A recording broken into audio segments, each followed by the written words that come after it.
Got a water damage emergency and wondering what it's going to cost? Here's the honest answer. It depends. A small leak under your sink that's caught early? You might be looking at a few $100s.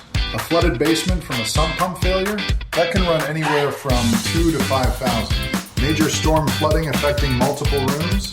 Now we're talking 5 figures. The variables matter. How much water? What type of water?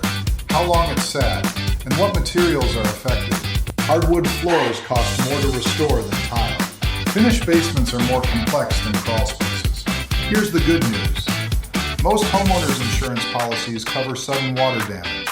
Not gradual leaks, but burst pipes, appliance failures, storm flooding.